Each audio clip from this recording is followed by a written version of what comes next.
Assalamu alaikum wa rahmatullahi wa barakatuh. Alaikum assalam wa rahmatullahi wa barakatuh. So I'm a Hanafi, and I follow the Hanafi madhab. And so one of Abu Hurairah's teachings is that a woman doesn't need to have a wali. Well, it's not a what's called requirement to have a wali. And then and you say that it is. Like, who do you think you are to say that? You don't have the cohitus to speak, ya Malik. Okay, it seems that this individual has the guts to say the question and run, and not be a man enough to stand and reply. So who do you think yourself to say otherwise than what Abu Hurairah said? I didn't say anything, ya akhi. It was the Prophet himself, alayhi salatu wasalam, who said, there is no marriage valid without the consent of the guardian, quote unquote, the father. And he, the Prophet ﷺ, said, any woman who gets married without the approval and consent of her guardian, her marriage is void, her marriage is void, her marriage is void. This is what the Prophet said, alayhi salatu wasalam. My question to you, or who you call yourself Malik, who are you to reply to the Prophet alayhi salatu wasalam and say, no, it is valid? How are you going to face Allah on the Day of Judgment with such audacity? How do you consider yourself a proper Muslim when you reject the hadith of the Prophet alayhi salatu wasalam for any Tom, Dick or Harry? Even if it was the companions, may Allah be pleased with them. Who are the companions that you follow in disobeying the Prophet alayhi salatu wasalam? This is a weird thing, and it was shameful of you to announce, I'm a Hanafi and I'm following the Hanafi school. Ya akhi, they discommunicate you, and you're a disgrace upon them when you come on live TV and announce that you are a Hanafi and you're willing to reject the Prophet's hadith and command alayhi salatu wasalam. Just say, I dislike what you say, Sheikh. Just say, I hate your guts, Sheikh. I don't like the way you speak, Sheikh. I'm cool with that. But ya akhi, do not cross the red line and say something disobeying the Prophet ﷺ, disregarding his hadith as if he did not say anything or he has no command over you, because this goes totally against the shahada. وَأَشْهَدُ أَنَّ مُحَمَّدًا عَبْدُهُ وَرَسُولُهُ صلى الله عليه وآله وسلم. I accidentally said Abu Hurairah. Abu Hanifa said that. Okay, so, about the wali. Very good. So what are you going to say to the Prophet ﷺ? That I follow the Hanafi scholars. Okay, then go with them on the Day of Judgment and don't go with the Prophet ﷺ. Is this what you want? No, but the Hanafi scholars will be my guardian. And the Prophet would be what? Your enemy? No, I mean, like, you say, like, every person needs to follow one scholar, and I follow... No. Every Muslim has to follow the Qur'an and the Sunnah. Allah says in the Qur'an. Do you follow the Qur'an, by the way, or the Hanafi schools?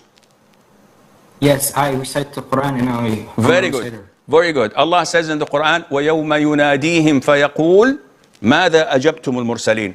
On the Day of Judgment, Allah will call them and say, what did you respond to the messengers? What are you going to say? I followed Abu Hanifa. Is that acceptable in your opinion? In my madhab, yes. Then, good luck, akhi. I'm not going to argue with you. The best of luck. I personally would follow the Prophet ﷺ and the companions. I don't care about anybody else. You always say that we are from Ahl al-Sunnati wal-Jama'ah or Ahl al-Hadith. Where did this come from? At the time of the Prophet ﷺ, they were all Muslims. True. Then what happened afterwards? They remained to be Muslims until what is known as a Shia came to existence. And they started dividing the Ummah. And after a while, or actually before the Shia, al-Khawarij came at the time of the Prophet ﷺ. So we have al-Khawarij. Then we have the Rafidah, Shia. Then we have al-Murji'ah.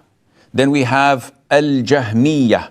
And those sects that came out of them, such as al-Mu'tazila, and the sects that came out of them, such as al-Asha'ir, etc., who are sharing some of the principles, but in general, there were so many of them. So basically speaking, when someone asks you, what are you? you say, I'm a Muslim. وَمَنْ أَحْسَنُ قَوْلًا مِمَّنْ دَعَا إِلَى اللَّهِ وَعَمِلَ صَالِحًا وَقَالَ إِنَّنِي مِنَ الْمُسْلِمِينَ. There's no one better in rhetoric than a person who calls to Allah, does righteous deeds, and proclaims that I'm among the Muslims. However, nowadays, if you say I'm a Muslim, people would go a bit further, said, what kind of a Muslim? And you would say, I'm not a Rafidi, I'm a Sunni. So they say, okay, the Rafida is like 8%, but 92% of the Sunnah have deviant sects and cults in them. So what kind of them? So you have to start explaining yourself. And the scholars say that the hadiths of the Prophet عليكم بسنتي وسنة الخلفاء الراشدين المهديين من بعدي, abide by my sunnah, by my way, and by the sunnah and the way of the righteously guided caliphs. So this is why we call ourselves Ahlus Sunnah. And also we call ourselves Wal Jama'ah because the Prophet ﷺ told us that Allah's hand is with the Jama'ah, and whoever goes astray would go to hellfire. So the scholars selected this terminology, this name, Ahlus Sunnah wal Jama'ah, that has no sect, that has no cult that it attributes itself to. Rather, anyone who says Ahlus Sunnah wal Jama'ah by default has to go back to the Sunnah, which is the Hadith, which is the guideline that he walks and abides by, and the Jama'ah of the Muslims.